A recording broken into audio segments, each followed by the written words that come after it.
किसान साथियों नमस्कार। मैं रामेश्वर करीर और स्वागत है आपका अपने यूट्यूब चैनल नेचुरल फार्मिंग में। साथियों, आज मैं आपको जो कपास के बारे में है, नरमा और कपास के बारे में कुछ विशेष जानकारी देना चाहता हूँ। और वो ये है कि चाहे हम गेहूं की ज़मीन में बोएं, चाहे हम कपास को चने की ज़मीन में बोएं, सरसों की ज़मीन में बोएं, लगभग किसी ज़मीन में बोते हैं तो जिसमें पहली बात तो ये है कि ट्यूबवेल के ज़्यादा पानी लगे हैं, उनमें उसका उगाव कमज़ोर होता है,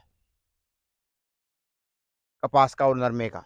और एक इसमें ये है कि जैसे हमने इसमें चने बोए थे और चने में पूरे चने में बिजाई के वक्त और उसके बाद में एक भी पानी ट्यूबवेल का नहीं लगाया। और जो पानी लगा के हमने बोया है वो भी हमने प्योरली नहर का पानी लगाया है, और वो भी पूरा क्यारा भर के ठोक के पाके लगाया है। और कहते हैं कि हमने इसमें एक भी कमी नहीं छोड़ी है। अब ये कहते हैं कि जो बैठी बिजाई जिसको कहते हैं, कि जिस बैठी बिजाई उसको कहते हैं कि जिसके अंदर हम पहले तवी से बांध करते हैं, कई भाई तोता भी लगाते हैं कि नरमे की जड़ गहरी जाएगी, और फिर उसके ऊपर कल्टीवेटर लगाते हैं, फिर सुहागा लगाते हैं। हमने इसमें कुछ भी नहीं किया। थोड़ा बहुत इसमें जो घास था वो भी हमने अपने हाथों से पाड़ के और वो इस खाल में डलवा दिया। उसके बाद में जमीन बिल्कुल साफ हो गई, नहीं तो बिजाई में दिक्कत आती है। फिर हमने इसमें क्या किया कि बिल्कुल सीधा ही एक कल्टीवेटर और सुहागा लगाया। कल्टीवेटर तो बिल्कुल थोड़ा लगाया था, सीधा सुहागा लगा के ये समझो कि ये बैठी बिजाई की थी। फिर भी इसमें जो कपास का जर्मिनेशन है वो मैं आपको दिखाता हूं। जैसे ये देख सकते हो आप, ठीक है। अब इसने तीसरा पत्ता निकालना, ये देखो, ये तीसरा पत्ता निकालना शुरू कर दिया है। ये काम चलाऊ है, परंतु इसका कारण क्या है? जब इसमें हमने ना तो ज्यादा जोताई की, ना हमने इसके अंदर ट्यूबवेल का पानी लगाया, और सबसे बढ़िया बात यह कि नाइट्रोजन पैदा करता है चना, उनकी जड़ में नाइट्रोजन के वो जीवाणु होते हैं। तो इसमें फिर कमी क्या रह गई? किस वजह से ये कमजोर है? इसकी जो वजह, मैंने फिर यूनिवर्सिटी के डॉक्टरों से भी संपर्क किया, उनसे बात की, तो उन्होंने मुझे बताया कि ये जो कपास है और इसके जर्मिनेशन के कमजोरी का कारण, तो उन्होंने मुझे इसके फोटो मांगे, मैंने इसके फोटो भेजे। बाद में उन्होंने इसका बताया कारण। अब जैसे ये आज इसको बिजाई करे करीबन करीबन 12-13 दिन हो गए, अब पौधों की ये स्थिति है। ये देखो, ये देख सकते हो आप। अब इसके भी जैसे आजकल लेडीज के सर्जरी करते हैं, वैसे सर्जरी करके बच्चा पैदा होने वाली बात है। अब ये है, ये इसको 13 दिन के बाद में भी छोड़ नहीं रहा है। अब हमने ये इसको ऐसे कराया, जैसे ये है, ये हमने बात यूनिवर्सिटी से भी की।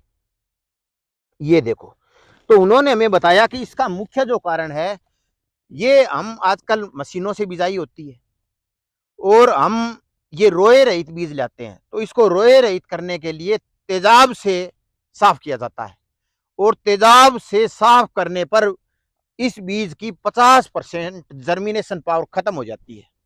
अब ये बड़ी मुश्किल से, जैसे आजकल लेडीज के जो बच्चा सर्जरी से होता है उसके बाद में हमको उसमें रखना पड़ता है शीशे में, वो हालात इस कपास के पौधे की है। कारण क्या है? जैसे हमारे पहले जो औरतें होती थी वो तो काम करती थी खेत में, और काम करते करते ही उनके डिलीवरी हो जाती थी। आज दिन में खेत में काम कर रही है, शाम को डिलीवरी हो गई। और आजकल तो 2-2 महीने 3-3 महीने बेड रेस्ट बताते हैं, फिर भी वो कहते हैं कि पूरे पाठे बच्चा होना बड़ा मुश्किल है। तो वो स्थिति इस कपास की और नरमे की हो रही है। वो बच्चा सही और स्वस्थ बच्चा प्रसव नहीं होने का जो कारण है, वो कारण है हमारे रासायनिक भोजन। हम हमारा खाना पीना और हमारा हार्ड वर्क नहीं करना, मेहनत नहीं करना, और उस परिश्रम नहीं करने से क्या होता है कि वो स्वस्थ बच्चा पैदा करने में सक्षम नहीं होती। इसी तरह अब सब कुछ ठीक होते हुए भी ये जो रसायन से उपचारित किया गया है, इससे इसकी जर्मिनेशन पावर है वो खत्म हो गई है।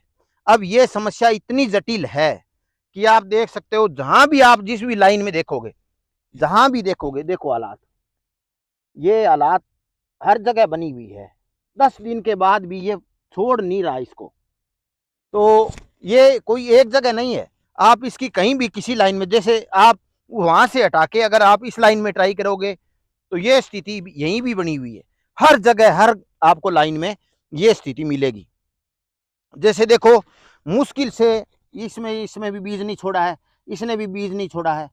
तो ये अब इससे बीज से अलग होने के लिए, जैसे जर्मिनेशन होता है, जो भी ताकत होती है ना वो नाभि में ही होती है। तो ये नाभि से यहाँ से ये जुड़ा हुआ था ना, तो ये इसको अलग नहीं होने के कारण इसकी सारी जो पावर जिससे इसको बढ़ना था, उसकी सारी ताकत, ऊर्जा है, वो इसी में नष्ट हो गई अलग होने में। तो ये कमजोर है। ठीक है, ये काम चलाऊ है, इससे काम चल जाएगा, ठीक है। अब मैं आपको इसका एक प्रूफ दिखाता हूं।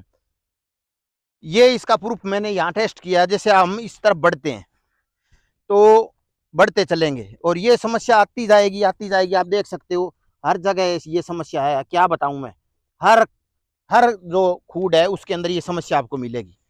हम इसी तरह इसमें खेत में निरंतर आपको इसका प्रैक्टिकल दिखाते हैं।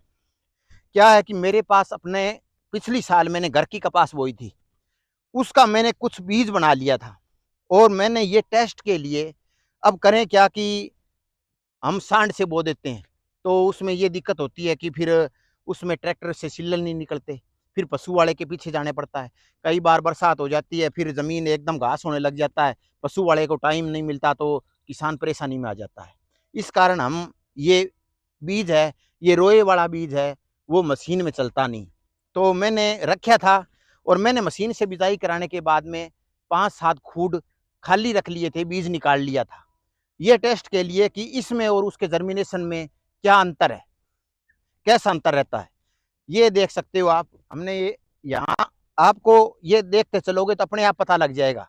जैसे ये लाइन चल रही है, देखो यहाँ तक इसकी जर्मिनेशन की हालात आप देख सकते हो, कितनी कंडीशन कमजोर है। अब देख रहे हो, अब इससे आगे आप आओगे, अब यहाँ से देखोगे आप, ये जो खूड है, ये जर्मिनेशन है, ये जर्मिनेशन सारी की सारी, कोई आपको इसमें बीज मिलेगा? ये घर के बीज की है, ये घर की देसी कपास है। आप देख सकते हो कितनी सुंदर है और एक भी पौधे पर आप देख सकते हो कि इसमें कोई वो बीज नहीं अटका हुआ है। और अगर आपको मिलेगा ना कोई बीज, तो भी मैं आपको दिखाऊंगा कि वो बीज है, वो ये जैसे आप देख सकते हो, इसका कलर जैसे लाल है और ये बीज है, जैसे ये एक छोटा बीज हमें मिले है इसमें, ये रोए वाला है, ये रोए वाला बीज है। देख सकते हो आपके सामने, ये प्रैक्टिकल बात कर दी है, बता दी है कि इसका उगाव कितना सुंदर है और कितना बढ़िया है। एक भी पौधा इसका कमजोर या जलने की स्थिति में नहीं है, जबकि ये जो बराबर वाला खूड है उसकी पोजीशन कितनी कमजोर है। तो हमने इसमें टेस्ट के लिए 5-7 खूड घर के बीज के, नरमे के, और एक और टेस्ट के लिए, जैसे ये कपास हो गई यहाँ तक, इसके बाद में कितना, देखो कितना सुंदर उगाव है इस कपास का, आप देख सकते हो कितनी जबरदस्त है। और इसके बाद में हमने अब ये नरमा घर के बीज का बोया था, ये घर के बीज का नरमा है, इसका भी आप जर्मिनेशन देख सकते हो, कितना सुंदर जर्मिनेशन है, कितना जबरदस्त है। ये घर का बीज है। ये हमने 5 खूड कपास के और 5 खूड नरमा के 3 खूड और कपास के 4 खूड, 7 खूड खेत के बीच में हमने निकाले हैं। ये जो हमारा पीछे का बीटी नरमा था, 1 साल मैंने पीछे बोया था, जो बीटी नरमा था, उस नरमे का मैंने बीज मंडी ले जाकर बाजार से लुढ़वा लिया था और उसको राख बढ़िया पानी में बह के और उसको राख से रगड़ के और हाथ से भिजवाया था। अब ये हाथ से भिजवाया, वो 35 मन किले का हुआ था। ये नहीं है कि बीज नहीं हो सकता, ये बीज अब है। अब इसमें देखेंगे हम कि जो कपास रोए रहित वो है, वो कमजोर तो है ही।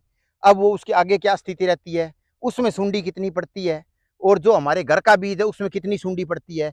ये जो एक इससे, ये जो बिना बिट्टी है हमारे घर का बीज, इसमें कितनी सुंडी पड़ती है, कितने टिंडों का फर्क रहता है। और जो इससे आगे है वो बीटी है। ये खूट जैसे यहाँ से है ना, यहाँ से आगे मैंने वहां निशान कर रखा है, यहाँ से आगे यहाँ से आगे ये नरमा है वो दूसरा शुरू हो गया।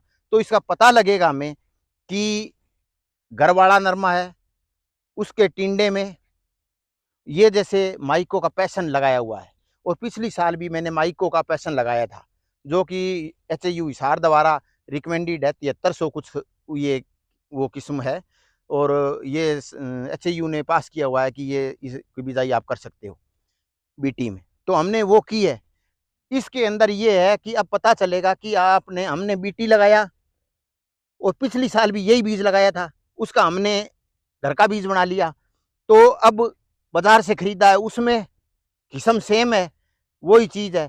और जो अब है उसमें क्या फर्क रहेगा, ये जो डिफरेंस आएगा, अंतर आएगा, ये मैं आपको बता दूंगा कि ये इसमें ये अंतर रहता है। एक बात तो ये पक्की प्रूफ हो गई है कि घर के बीज का जर्मिनेशन पावर अगर 100% है तो उसकी जर्मिनेशन पावर इसके मुकाबले आधी नहीं है।